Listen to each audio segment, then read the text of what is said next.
الحمد لله رب العالمين إن الحمد حمدا كثيرا طيبا مباركا فيه أعوذ بالله من الشيطان الرجيم بسم الله الرحمن الرحيم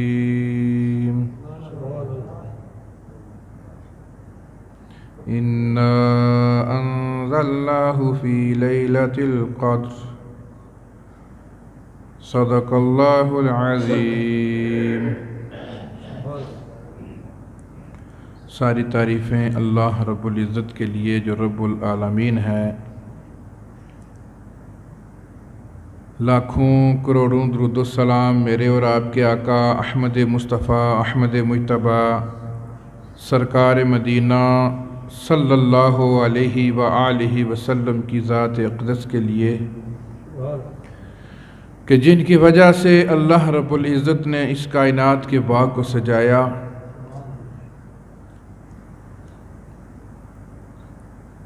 نبی علیہ الصلاۃ والسلام کی مختلف احادیث کے مجموعہ کو اگر دیکھا جائے تو یہ بات ثابت ہوتی ہے کہ جو بندہ حضور علیہ الصلاۃ والسلام پر درود و سلام کا نذرانہ پیش کرتا ہے اس کے گناہوں کی بخشش بھی ہوتی ہے، اس کے درجات بھی بلند ہوتے ہیں اور اس کے نامہ اعمال میں نیکیاں بھی لکھی جاتی ہیں۔ اور محدثین نے اس بات کو نقل کیا ہے کہ درود شریف واحد عبادت ہے جو مقبول ہی مقبول ہے، اس کے قبول ہونے میں کوئی شک نہیں ہے۔ اور اس بات پر بھی اتفاق ہے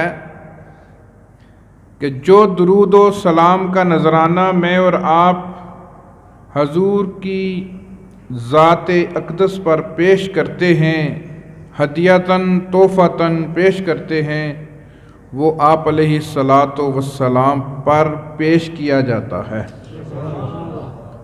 اور بعض محدثین نے یہ بھی لکھا کہ جو بندہ درود و سلام کا نذرانہ پیش کرتا ہے فرشتے حضور کی خدمت میں حاضر ہو کر اس بندے کا نام لے کر وہ تحفہ وہاں تک پہنچا دیتے ہیں۔ اور عشق و محبت کے وہ محدثین جو معرفت الہی سے واقفیت رکھتے ہیں انہوں نے یہ بھی لکھا ہے کہ جو بندہ حضور پر درود بھیجتا ہے حضور اس کا درود خود سنتے ہیں۔ اور اس سے آگے فرمایا کہ جو لوگ حضور پر محبت کے ساتھ درود پیش کرتے ہیں حضور اس کا درود سنتے بھی ہیں اور اس کو جواب بھی دیتے ہیں۔ اس لیے محبت کے ساتھ جمعہ کا دن ہے، جمعے کی شب اور جمعے والے دن درود و سلام کا جو اجر ہے وہ اللہ رب العزت کے حبیب علیہ الصلاۃ والسلام نے کہیں گنا زیادہ بتایا ہے۔ تو محبت کے ساتھ میں اور آپ ایک دفعہ مل کر درود و سلام کا نذرانہ پیش کریں گے۔ الصلاۃ والسلام علیک یا رسول اللہ وعلی آلک واصحابک یا حبیب اللہ۔ الصلاۃ والسلام علیک یا رسول اللہ وعلی آلک واصحابک یا جد الحسن والحسین۔ سامعین محترم، میں اور آپ انتہائی خوش قسمت ہیں کہ اللہ کے گھر میں بحالت ایمان روزے کی حالت میں اللہ کے سامنے جھکنے کے لیے جمع ہیں۔ اور یہ ہمارا کمال نہیں ہے، یہ اللہ کا فضل ہے کہ ہمیں اللہ نے یہ توفیق عطا فرمائی ہے کہ ہم اللہ کے گھر میں انتہائی عاجزی اور محبت کے ساتھ بیٹھے ہوئے ہیں۔ کہیں ہمارے شاید مسلمان ایسے بھی ہوں جن کو اللہ نے یہ توفیق نہ دی ہو تو ہمیں اس توفیق پر بھی اپنے رب کا شکر ادا کرنا چاہیے کہ اے مولا تیرا شکر ہے کہ تو نے ہمیں یہ موقع عطا فرمایا اور ہم تیرے گھر میں نماز جمعہ کے لیے جمع ہیں، اور اس نیت کے ساتھ کہ اللہ رب العزت یہ ہماری عبادتیں، اللہ یہ ہمارے رمضان کے روزے قبول فرمائے، اور کل قیامت والے دن جب ہم اپنے نبی کے سامنے کھڑے ہوں تو حوض کوثر پینے کے لیے فرشتے ہمیں حضور کی خدمت میں حاضر کریں اور حضور یہ فرمائیں کہ یہ میرا امتی ہے، اسے جام کوثر پلایا جائے۔ رہی بات مسائل کی، تو ہم بچپن سے ہی علماء کی تقاریریں سنتے آ رہے ہیں، اور جس دور سے میں اور آپ گزر رہے ہیں، یہ جو موبائل ہے، یہ نیٹ ہے، یہ جو آج کل ٹی وی چینلز ہیں، اس کے ذریعے سے میں اور آپ آج کل ہر مسئلے سے واقفیت حاصل کر چکے ہیں۔ قرآن و حدیث کی جو فائلیں بنی ہوئی ہیں وہ ہر بندے کے موبائل میں بھی ڈاؤن لوڈ ہو جاتی ہیں۔ جس بندے کو موبائل چلانا آتا ہے وہ جو مسئلہ دیکھنا چاہے دیکھ سکتا ہے۔ علم کا جو یہ دور جا رہا ہے، جدید ٹیکنالوجی کا جو دور جا رہا ہے، اس میں کوئی چیز بھی عیاں نہیں ہے۔ اگر کسی نے یہاں بیٹھ کے مدینہ شریف کی زیارت کرنی ہے، مکہ شریف میں اس وقت کیا ہو رہا ہے تو وہ دیکھ سکتا ہے، دنیا کے کونے کونے پر کیا ہو رہا ہے وہ دیکھ سکتا ہے۔ لیکن اللہ رب العزت نے ایک چیز پھر بھی ایسی مخفی رکھی ہے کہ انسان جتنی مرضی ترقی کر لے، انسان جتنا مرضی علم حاصل کر لے، انسان اپنی بلندیوں کو چھو لے، لیکن رب نے جو ایمان کی طاقت عطا فرمانی ہے وہ ان موبائلز اور نیٹ ورک کی دولت سے نہیں آئے گی۔ ایمان کی جو دولت ہے وہ محبت رسول کے اندر رکھی ہے۔ ایمان کی دولت صرف اللہ نے محبت رسول میں رکھی ہے۔ جو بندہ رسول اللہ صلی اللہ علیہ وآلہ وسلم کی محبت کو کنارے رکھ کر قرآن کو پکڑ لے، رمضان کے روزوں کو پکڑ لے، بیت اللہ کے حج بھی کر آئے، لیکن محبت رسول سے ناواقف ہے، تو اس کو اللہ نے نہ ایمان دینا ہے نہ وہ نورانیت دینی ہے۔ اس لیے میں اور آپ اس محبت کے ساتھ اس مسجد میں تشریف فرما ہیں کہ ہم سارے کے سارے پہلے رسول اللہ صلی اللہ علیہ وسلم کے غلام ہیں، اور آپ سے اس نیت کے ساتھ محبت کرتے ہیں کہ یا رسول اللہ آپ سے جو محبت ہے یہ ایمان کا حصہ ہے۔ درخت بعد میں بنتا ہے، پودا بعد میں نکلتا ہے، پہلے اس کے لیے بیج کا ہونا ضروری ہے۔ اسلام درخت ہے، اسلام پودا ہے، لیکن اس کا جو بیج ہے وہ محبت رسول ہے۔ اس لیے میں اور آپ جو محبت رسول کو سامنے رکھ کے باتیں کریں گے وہ ہمارے دل پر اثر کریں گی۔ میں دعا کرتا ہوں کہ اللہ تعالیٰ مجھے اور ہم سب کو عمل کی توفیق عطا فرمائے۔ سامعین محترم، جو میں نے آیہ مقدسہ آپ کے سامنے تلاوت کی ہے، اللہ رب العزت فرماتے ہیں کہ اِنَّا أَنزَلْنَاهُ فِي لَيْلَةِ الْقَدْرِ، کہ بے شک ہم نے اس قرآن کو لیلۃ القدر میں نازل کیا ہے۔ پھر فرمایا وَمَا أَدْرَاكَ مَا لَيْلَةُ الْقَدْرِ، تمہیں کیا پتا کہ لیلۃ القدر کیا ہے؟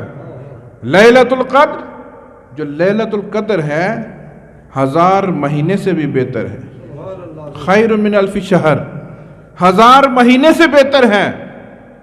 اب ذرا اس 1000 مہینے کو دیکھیں کہ جو بندہ 1000 مہینہ عبادت ریاضت کرتا رہے، اس کے تقریباً 80 یا 83 سال بنتے ہیں۔ ایک بندہ مکمل اتنے سال اللہ کے سامنے جھکا رہے، سجدے میں پڑا رہے، تلاوت قرآن کرتا رہے، رمضان کے روزے رکھتا رہے اور برابر صیام کا اہتمام کرتا رہے، اور اس کے بعد وہ بندہ جو ایک رات قیام کر جائے وہ لیلۃ القدر ہو تو اللہ رب العزت فرماتے ہیں کہ یہ جو لیلۃ القدر ہے اس 1000 مہینے سے بھی بہتر ہے۔ ایک بندہ 1000 مہینہ برابر اللہ کی راہ میں صدقہ کرتا رہے، اللہ کی راہ میں قربانیاں کرتا رہے، اللہ کی راہ میں جہاد فی سبیل اللہ کرتا رہے، لیکن رب فرماتے ہیں کہ لوگوں جو بندہ لیلۃ القدر میں یہ عمل کرے گا وہ اس 1000 مہینے سے بھی بہتر ہے۔ 1000 مہینے جتنا نہیں فرمایا، فرمایا کہ اس سے بہتر ہے، اس سے زیادہ ہے۔ تو رب کے ہاں جو اجر زیادہ ہے اس کا کوئی انسان احاطہ نہیں کر سکتا، کہ رب جس کو زیادہ عطا فرماتا ہے اس کے خزانوں کا احاطہ کرنا اس قدر مشکل ہے کہ نبی علیہ السلام نے فرمایا کہ لوگوں، کائنات کے اندر جتنے بھی انسان و جن ہیں یہ سارے ایک میدان کے اندر جمع ہو جائیں، اور جمع ہونے کے بعد رب سے ہر انسان اور ہر جن اتنا مانگے کہ جتنا رب کی کائنات ہے، زمین و آسمان جتنا مانگے، اللہ ہر شخص کو اتنا عطا فرما دے۔ اور رب کے خزانوں میں کمی اتنی بھی نہیں آتی جتنا سمندر سے کوئی چڑیا چونچ لگا کر جو پانی باہر نکالتی ہے، اتنی کمی بھی سمندر میں نہیں آتی، اتنی اللہ کے خزانوں میں نہیں آتی۔ ذرا تصور فرمائیں کہ سمندر جو دنیا کے 3 حصوں پر پھیلا ہوا ہے، 3 حصوں پر سمندر پھیلا ہوا ہے، اور ان 3 حصوں میں اگر ایک چڑیا اپنی چونچ سے جتنا پانی نکالتی ہے تو سمندر کو اتنا فرق نہیں پڑتا، اتنا رب کے خزانے کو فرق نہیں پڑتا کہ وہ ہر انسان کو اتنا عطا فرما دے۔ اس لیے کہ رب نے فرمایا کہ لیلۃ القدر ہم نے 1000 مہینوں سے بھی بہتر اس میں اجر رکھا ہے۔ اس کی وجہ کیا ہے؟ وجہ یہ ہے کہ اِنَّا أَنزَلْنَاهُ، کہ ہم نے اس رات کو کیا نازل فرمایا ہے؟ اس رات کو ہم نے قرآن نازل فرمایا ہے۔ اور پھر اس قرآن سے پوچھیں کہ جو قرآن نے ہمیں دستور حیات دیا ہے، ذرا اس کی طرف آئیں۔ قرآن کا دستور حیات کیا ہے؟ قرآن فرماتا ہے کہ ہم نے انسانوں اور جنوں کو عبادت کے لیے پیدا فرمایا ہے۔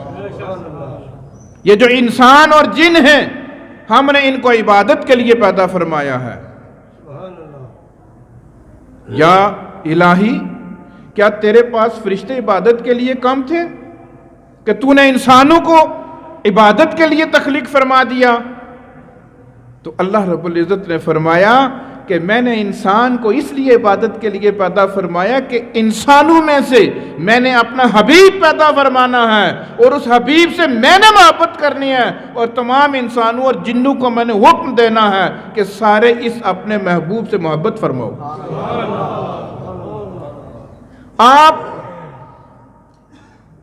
بیرونی ممالک میں یہ زیادہ رواج ہے کہ ایک راؤنڈ اباؤٹ ہوتا ہے، ایک چوک ہوتا ہے، اس میں ساری سڑکیں وہاں پہ آ کر رک جاتی ہیں۔ جہاں سے گاڑی چلے گی، جہاں سے پھر کر آئے گی، جس طرح یہ فیصل آباد میں ایک گھنٹہ گھر ہے، جہاں سے آپ آئیں گے وہاں پہ کھڑے ہوں گے۔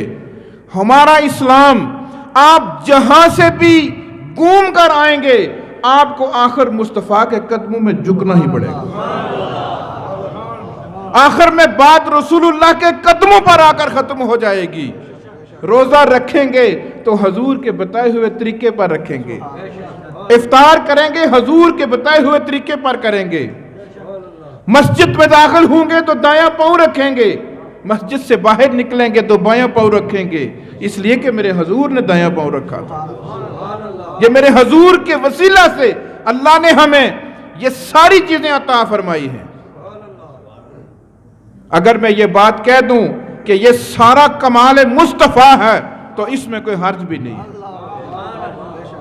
یہ سارا کمال مصطفیٰ ہے۔ آج بوڑھے باپ کی جو عزت کرتا ہے نا نوجوان، یہ اس وجہ سے کرتا ہے کہ میرے محبوب نے اس کے لیے حکم فرمایا ہے۔ میرے محبوب نے فرمایا کہ لوگوں اپنے بوڑھے ماں باپ کا احترام کرنا ہے۔ اگر کوئی بیٹی کو چوم کر سینے سے لگاتا ہے تو میرے رسول اللہ نے فرمایا کہ بیٹیوں سے پیار کرو، ورنہ حضور کی آمد سے پہلے یہی انسان اپنی بیٹیوں کو زندہ درگور کر دیتا تھا۔ جہالت کا یہ عالم تھا۔ بوڑھے باپ جب بوڑھے ہو جاتے، ضعیف ہو جاتے، تو ان کو کہیں دور جا کے پھینک آتا تھا۔ میرے رسول اللہ تشریف لائے، انہوں نے فرمایا کہ بوڑھے ماں باپ کی خدمت کرو، ان کے چہرے کی زیارت کرو، اللہ حج کا ثواب عطا فرمائے گا۔ رہی بات لیلۃ القدر کی، تو نبی علیہ الصلوۃ والسلام کی پیاری زوجہ محترمہ امی عائشہ صدیقہ رضی اللہ تعالی عنہا عرض کرتی ہیں، یا رسول اللہ صلی اللہ علیہ وآلہ وسلم، یہ جو لیلۃ القدر ہے اس کے بارے میں بہت زیادہ فضیلت آپ بیان فرماتے ہیں، بلکہ جب آخری عشرہ آتا تو رسول اللہ اپنی کمر کو باندھ لیتے، اپنے تیمم مبارک کو مضبوطی سے باندھ لیتے، اپنے گھر والوں کو بھی اٹھاتے اور فرماتے کہ رات کا قیام کرو، اللہ کی خوشنودی حاصل کرو، اپنے گناہوں کی معافی طلب کرو، اللہ کو راضی کیا کرو۔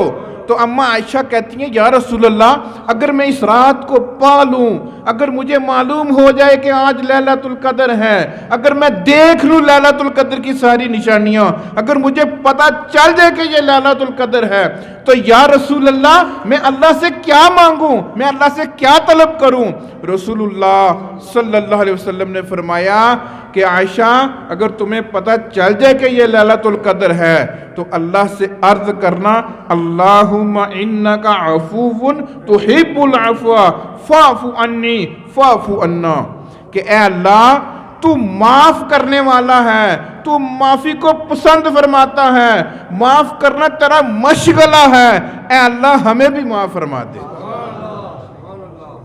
اے اللہ ہمیں بھی معاف فرما دے، تو معافی کو پسند فرماتا ہے، اور جو لوگ معاف کرتے ہیں تو ان کو بھی پسند فرماتا ہے، اور معاف کرنے والے تیرے پسندیدہ ہیں، اور تو ان کو پسند کرتا ہے جو معاف کرتے ہیں۔ اے اللہ یہ ساری چیزیں تو پسند کرتا ہے تو ہمیں بھی معاف فرما دے، ہمارے گناہ بھی معاف فرما دے۔ سامعین محترم، اب تصویر کے اس دوسرے رخ کی طرف چلیے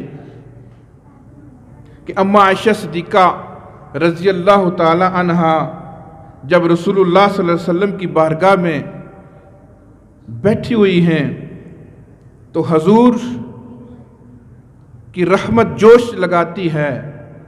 حضور نے فرمایا کہ عائشہ آج مانگو، کیا مانگنا چاہتی ہو، آج جو مانگو گی وہ عطا ہوگا۔ اماں عائشہ خاموش ہو کر عرض کرتی ہیں، یا رسول اللہ مجھے موقع دیجئے، میں اپنے والد جناب صدیق اکبر رضی اللہ تعالی عنہ کو جا کر یہ بات بتاؤں اور ان سے مشورہ کروں کہ رسول اللہ نے فرمایا کہ جو مانگ رہا ہے مانگ لو، آج عطا فرمائیں گے۔ تو میں جناب صدیق اکبر سے پوچھ کے آتی ہوں۔ دوڑی ہوئی جاتی ہیں، جناب صدیق اکبر کے پاس حاضر ہو کر عرض کرتی ہیں، بابا جان آج تاجدار ختم نبوت نے یہ اعلان فرمایا ہے کہ عائشہ آج کے دن جو مانگو گی عطا فرماؤں گا، تو مجھے بابا جان بتائیے میں رسول اللہ سے کیا مانگوں؟ قربان جاؤں، وہ بھی آگے صدیق اکبر تھے، میرے اور آپ کی طرح ہوتے تو پتہ نہیں وہ گاڑیاں مانگ لیتے، کوئی سرخ اونٹ مانگ لیتے، کوئی زمینیں مانگ لیتے۔ پہلے ہوتا تھا نا ڈوگرا دور ہوتا تھا، تو اگر کوئی ڈوگرا بادشاہ خوش ہو کر کہتا تھا ہاں جی مانگو، کیا مانگنا ہے، تم نے ہماری خدمت کیا، تو ہم کہتے تھے جی وہ پارلی رکھ میں دے چھوڑو بکریاں چار سے۔ اپنی سوچ ہوتی ہے نا۔ تو اماں عائشہ صدیقہ نے جب جناب صدیق اکبر سے مشورہ کیا تو جناب صدیق اکبر نے فرمایا کہ بیٹی آج رسول اللہ سے پوچھو کہ جب آپ معراج کی رات اللہ کے ہاں پہنچے تھے، جب تم رب کے ہاں پہنچے تھے تو رب کی اور آپ کی جو راز و نیاز کی باتیں ہوئی تھیں، وہاں جبریل نہیں تھے، راز و نیاز کی باتیں ہوئی تھیں، ان باتوں میں سے ایک بات بتا دو۔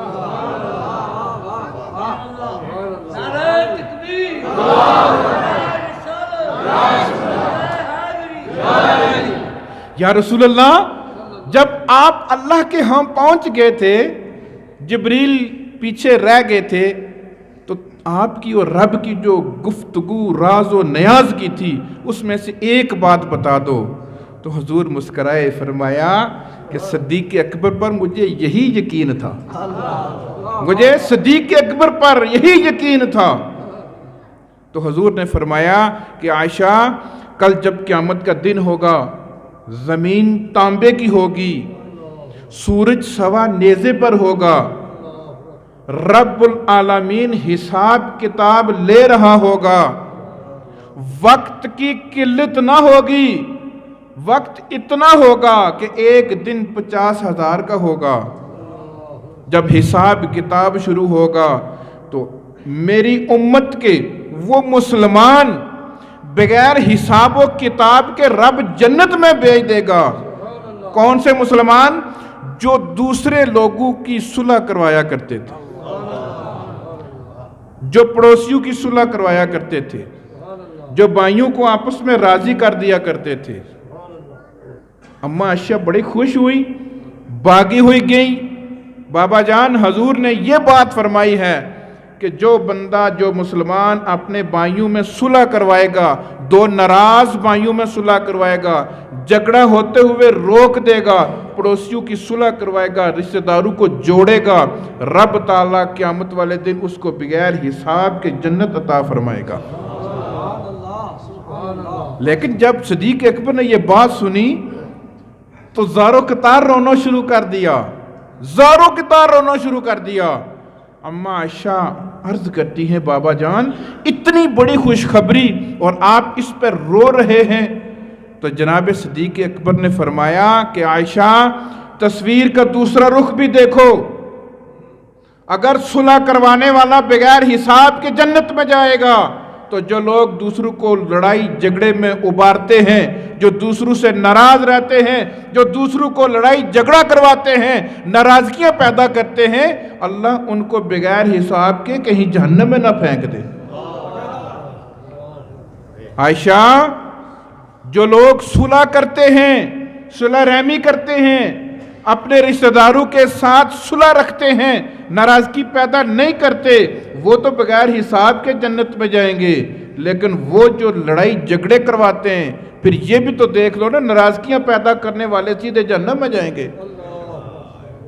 سامعین محترم، جو بات میں کہنے کی کوشش کر رہا ہوں کہ لیلۃ القدر کی بڑی فضیلت ہے، جو رمضان کا روزہ رکھے گا رب العالمین اس کو قیامت والے دن خود اس کو اجر فرمائیں گے۔ حضور علیہ السلام نے فرمایا کہ رمضان کا جو روزہ ہے نا، اس کا اجر اللہ تعالیٰ نے اپنے پاس رکھا ہے، وہ خود عطا فرمائے گا۔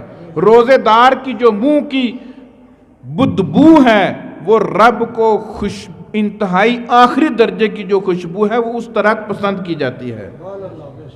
اور فرمایا کہ جس طرح لوہے کو آگ میں رکھا جاتا ہے نا، آگ میں تو لوہا جو ہے نا وہ پگھل جاتا ہے، اس طرح روزہ رکھنے والا گناہوں سے پگھل جاتا ہے، گناہوں سے ختم ہو جاتے ہیں۔ فرمایا کہ جو لیلۃ القدر پا گیا وہ تو کامیاب ترین شخص ہے۔ یہ ساری چیزیں اپنی جگہ ہیں، لیکن مجھے اور آپ کو تصویر کا دوسرا رخ دیکھنا ہوگا۔ اس منبر رسول کی جو ذمہ داری ہے وہ دوسرا رخ دکھانا بھی ہے، کہ جس قرآن میں اللہ نے لیلۃ القدر کا ذکر فرمایا، جس قرآن نے اپنی فضیلت بیان کی، رسول اللہ صلی اللہ علیہ وسلم کی محبت بیان کی، اسی قرآن نے فرمایا کہ لوگوں عورتوں پر ظلم نہ کرنا، اپنی بچیوں پر ظلم نہ کرنا۔ دیکھ لو میں اور آپ کیوں نہیں ظلم کرتے؟ آج باپ جب حصہ تقسیم کرتا ہے تو بیٹے کو حصہ دیتا ہے، بیٹی کے لیے کوئی حصہ نہیں ہے۔ قرآن کہتا ہے کہ بیٹے کے 2 حصے اور بیٹی کا 1 حصہ ہے۔ اسی قرآن نے 2 حصے بتائے، اسی قرآن نے 1 حصہ بتایا۔ لیکن میں اور آج آپ اس بات پر کھڑے ہیں کہ اگر باپ فوت ہو گیا تو بہن کو کہتے کہ اگر تو نے میرے حق میں بیان نہ کر کے دیے تو کل باپ مرے گا، ماں مرے گی، تو ہمارے گھر نہیں آ سکتی، تو باپ اور ماں کا چہرہ نہیں دے سکتی۔ کیا ہم اللہ کے باغی نہیں ہو گئے؟ اسی گھر میں جب میرے اور آپ کے یہاں بیٹی پیدا ہوتی ہے تو پھر ہم اپنے بیٹوں کو وصیت کرتے ہیں میں مر گیا نا تو میری بیٹی کا خیال رکھنا، میری بیٹی کا یہ فلاں فلاں حصہ ہے نا میری بیٹی کا اس کو دینا. لیکن ادھر جو ہماری بہن ہے وہ ہمارے گھر نہیں آ سکتی اس لیے کہ وہ باپ کے حصے سے حصہ لے رہی ہے. ہماری پھوپھی آج بھی ہم سے ناراض ہے اس لیے کہ ہم نے اس کو حصہ نہیں دیا. وہ بیچاری یہی کہتی ہے کہ میں حصہ نہیں لیتی لیکن یہ جو میرا میکا گھر ہے اس کو آباد رکھو. لیکن میں اور آپ اس بات پر اتفاق نہیں کر رہے. میں اور آپ بڑے بڑے امیر لوگوں کو آج اپنے گھر میں افطاری کروا رہے ہیں لیکن جو ہمارا سگا بھائی ہے، سگا چاچے کا بیٹا ہے، سگے ماموں کا بیٹا ہے، جو میرا اور آپ کا پڑوسی ہے وہ آپ اور ہمارے گھر نہیں آ سکتا اس لیے کہ وہ غریب ہے، اس لیے کہ اس نے کوئی ظلم کیا ہوا ہے. ظلم کیا کیا ہوا ہے؟ ہماری بات نہیں مانی، یہ اس نے ظلم کیا ہوا ہے. یہ اس کا صرف یہی ظلم ہے کہ اس نے میری اور آپ کی بات نہیں مانی. ہم نے لیلۃ القدر میں پوری رات قیام کیا ہے، پورے رمضان کے روزے رکھے ہیں، سارے رمضان کے روزے رکھ کر ساری نمازیں پڑھ کر جمعہ خطبہ آخری سن کر صلاۃ و سلام پڑھ کر ہم گھر جاتے ہیں اور رستے میں اگر ماموں کا چاچے کا بیٹا مل جائے نا غریب ہونا ہم اسے سلام نہیں کرتے، ہم اسے سلام نہیں کرتے. میرے اور آپ کے پڑوسی کتنے سال ہو گئے ہیں ہم ایک دوسرے کے گھر عید پہ نہیں گئے. میں اور آپ قربانی دیتے ہیں، قربانی اللہ کے راہ میں 2 لاکھ کا بیل لے لیتے ہیں، 1 لاکھ کا بیل لے لیتے ہیں، اس کو اللہ کی راہ میں قربان کر دیتے ہیں لیکن پڑوسی کو خبر نہیں ہوتی اس لیے کہ پڑوسی ہماری برادری کا نہیں ہے، پڑوسی ہماری برادری کا نہیں ہے، پڑوسی ہماری پارٹی کا نہیں ہے، پڑوسی ہماری بات نہیں سنتا.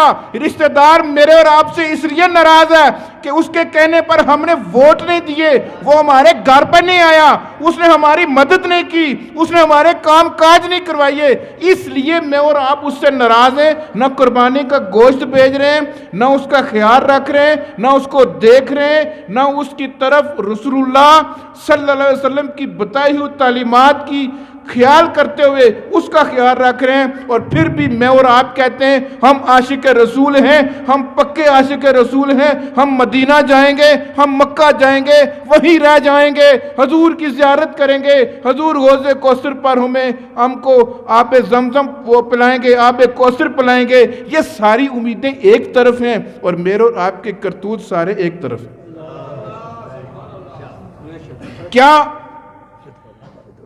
کیا رسول اللہ صلی اللہ علیہ وآلہ وسلم نے ہمیں یہ تعلیمات نہیں دی کہ لوگوں ایک دوسرے کو معاف کرنا ہے؟ جو معاف کرنا سیکھ گیا وہ کامیاب ہے. اور آخری بات کہ ہم بڑے نیک بن کے نا پھر کہتے ہیں جی اس نے زیادتی کی ہے، جی میں نے اسے سلام بھی کیا، میں اس کے گھر گیا، اس نے مجھ سے زیادتی کی. بھائی اس نے زیادتی کیا، اسی زیادتی کی تو اس کے معافی دو نا. اگر وہ معاف نہیں کر رہا تو پھر بھی تو جانا اس کو راضی کرنا، اس لیے کہ جنت تجھے چاہیے، اس لیے کہ تو نے رسول اللہ سے محبت کرنی ہے. آج میں اور آپ زکوٰۃ دیتے ہیں، زکوٰۃ کیمرہ مین سامنے ہوتا ہے، زکوٰۃ دے رہے ہوتے ہیں، شاید اس لائن میں سارے وہ لوگ ہوں جو آپ کے محلے کے نہ ہوں، آپ کے رشتہ دار کسی دوسرے محلے میں مانگنے کے لیے گئے ہوئے ہوں، آپ کا سگا بھائی زکوٰۃ کا مستحق ہو. اور آخری بات یہ ہے کہ ہم ایمان کے اس کمزور ترین درجے پر پہنچ چکے ہیں کہ آج میرے اور آپ کے والدین ہمارے انہی کمروں میں ہم نے الگ کیے ہوئے ہیں، جن کمروں میں کندھوں پر اٹھا کر مجھے اور آپ کو والدین نے پالا تھا. ایک بھائی جو بڑا ہے اس کے پاس مال دولت آ گیا، اس کے پاس پیسے زیادہ آ گئے، اس نے کہا جی امی ابا تسا نکے نہ لو. اچھا اس کے پاس جب آ گئے تو اس نے کہا امی جان آپ چھوٹے کے ساتھ رہیں گی، ابا میرے ساتھ رہے گا. اور کرتے کرتے اس چھوٹے کے پاس دونوں پہنچ جائیں گے اور بڑھاپے کا وہ عالم ہوگا کہ ان کی ہڈیاں رک کر رہی ہوں گی، ان کے پاس دوائی کے پیسے نہیں ہوں گے. اور وہ بڑا بیٹا جس کے پاس گاڑی بھی ہے، 2-3 لاکھ کا اس کے پاس موبائل بھی ہے، بڑے لیڈروں کے ساتھ اس کے رابطے ہیں، بڑی بڑی پنچایتوں میں جا کر لوگوں کو راضی نامے کرواتا ہے، لیکن اس کی ماں اس کے گھر میں آٹے دانے کے لیے، دوائی کے لیے دیکھ رہی ہے کہ میرا چھوٹا بیٹا کہیں دیہڑی کرے گا اور میرے لیے کوئی خوراک لے کر آئے گا۔ سامعین محترم، مجھے اور آپ کو اپنے ضمیر کو جو جوڑنا ہوگا۔ ابھی حاجی صاحب فرما رہے ہیں کہ فطرانے کے بارے میں کہیں جی، میں کہتا ہوں فطرانہ دو، لیکن فطرانہ دینے سے پہلے ذرا یہ دیکھ لینا کہ ایسا تو نہیں ہے کہ میری ماں کی شوگر کی گولی ختم تھی اور وہ شوگر کی وجہ سے صبح سحری کے وقت اٹھ نہیں سکی اور میں نے اس کی گولی نہیں لائی۔ ذرا یہ غور سے دیکھ لینا، ایسا تو نہیں ہے کہ میری جو بہن ہے جو دوسرے گاؤں میں اس کی شادی ہو گئی ہے، اس کا میاں فوت ہو گیا یا اس کے پاس کاروبار نہیں ہے تو وہ غربت کی وجہ سے پڑوسیوں سے مانگ مانگ کے کھا رہی ہے، میں اور آپ فطرانے اور زکوٰۃ کے حساب لگا کر اللہ کو دے رہے ہیں۔ اللہ کو ان فطرانوں اور زکوٰۃ کے حساب کتاب اور اس طرح کے معاملات نہیں چاہیے۔ رب العالمین نے جو نظام دیا ہے اس نظام پر چلنے کے لیے اللہ نے اس کائنات کو تخلیق فرمایا ہے۔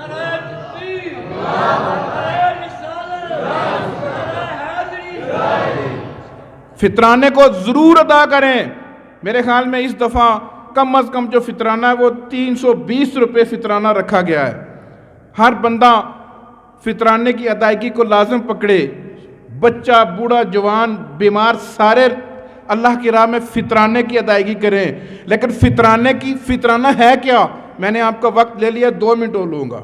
فطرانہ ہے کیا؟ فطرانہ یہ ہے کہ میں اور آپ نے روزہ رکھا ہوا ہے اور روزے کی حالت میں ہم نے کوئی ایسا کام کر دیا چھوٹا موٹا جس کی وجہ سے روزے پر اثرات پڑے اور ہم نے اللہ کی راہ میں وہ صدقہ کر کے ان اثرات کی گناہوں کی بخشش مانگ لی۔ اور اگر ایک بندہ روزے دار بھی ہے، نماز وہ نہیں پڑھتا لیکن روزے دار ہے، جھوٹ وہ بولتا ہے لیکن روزے دار ہے، دن کو دفتر میں بیٹھ کے رشوت لے کر اسی رشوت کے پیسے سے شام کو کھجوریں لاتا ہے، سارے افطاری کرتے ہیں لیکن ہے وہ روزے دار۔ صبح کی جو اس کی افطاری سحری ہے، وہ جو اس نے گوشت لایا ہوا ہے وہ اس کا رشوت کا ہے وہ روزے دار، اور وہ فطرانہ بھی اسی سے دے گا، اسی سے سحری کرے گا، اسی سے افطاری کرے گا۔ میرے نبی علیہ السلام نے فرمایا کہ لوگوں، جو بندہ ایک لقمہ حرام کا کھاتا ہے نا، 40 دن اس کی کوئی عبادت قبول نہیں ہے۔ اور یہ وہ سچی کھری باتیں ہیں۔ میں اس لیے کہہ رہا ہوں کہ میں نے اگلے جمعے یہاں نہیں آنا، اور اگر میرا مولوی اس ممبر پر بیٹھ کر یہ سچی اور کھری باتیں کہہ دے تو اگلے مہینے حاجی صاحب اس مولوی کی چھٹی ہے، اس لیے کہ وہ سچی کھری باتیں رسول اللہ کی کھری باتیں بتا رہا ہے۔ اور یاد رکھو، کھری بات اور سچی بات جب تک میں اور آپ نہیں کہیں گے، اپنے آپ کو نہیں کہیں گے، میں اپنے گریبان میں جھانک کر مجھے بھی دیکھنا ہوگا کہ میرے گھر میں بھی والد ہے، میرے گھر میں بھی والدہ ہے، میرے بھی بھائی ہیں، میرے بھی پڑوسی ہیں، میرے بھی دوست ہیں، یہ ساری چیزیں مجھے بھی دیکھنی ہوں گی۔ یہ کوئی رواج نہیں ہے کہ فلاں مولوی آیا تھا، اس نے جی بڑی اچھی باتیں دیکھ رہا ہے۔ اس لیے اس رمضان میں یہ اگر آخری جمعہ ہے، جمعہ ودا ہے، یہ اگر ہو گیا ہے تو آپ نے یہ بات پلے باندھ لینی ہے کہ اس دفعہ انشاءاللہ رب العزت جو عید آئے گی، میرا کوئی رشتہ دار مجھ سے ناراض نہیں رہے گا، میرا کوئی بھائی مجھ سے ناراض نہیں رہے گا۔ اگر بھائی نے مجھے رشتہ نہیں دیا تو کوئی بات نہیں، رب نے آسمان پہ اس کا جوڑا ہی نہیں بنایا تھا، بھائی کیا کرتا؟ میں نے اگر اسے نہیں دی، بھائی یار مجھے معاف فرما دے، رب نے ادھر سے یہ جوڑا نہیں بنایا تھا، میں تجھ سے معافی مانگتا ہوں۔ یار وہ بھائی ہے، بچپن میں ہم اکٹھے پلے، وہی ماں ہے جس نے ہمیں جنا تھا اور اکٹھے پالا تھا، سکول جاتے رہے، مسجد جاتے رہے، وہ کتنا ظالم ہو سکتا ہے؟ اس لیے آج کے جو جمعے کا پیغام ہے وہ یہ ہے کہ ہمیں صلح رحمی کرنی ہے، ہم نے مسلمانوں کے ساتھ راضی نامے کرنے ہیں اور عید میں ایک دوسرے کے ساتھ گلے لگا کر ایک دوسرے کو ملنا ہے۔ اور کیوں ملنا ہے؟ کہ میرے اور آپ کے نبی نے فرمایا ہے، اور یہ محبت رسول ہے، رسول اللہ کی خاطر ہم نے یہ کرنا ہے، اور انشاءاللہ اللہ تعالی ہمیں اجر فرمائے گا۔ میں دعا کرتا ہوں کہ اللہ تعالیٰ سب سے پہلے مجھے اور پھر ہم سب کو عمل کی توفیق عطا فرمائے۔ وما علینا الا البلاغ المبین۔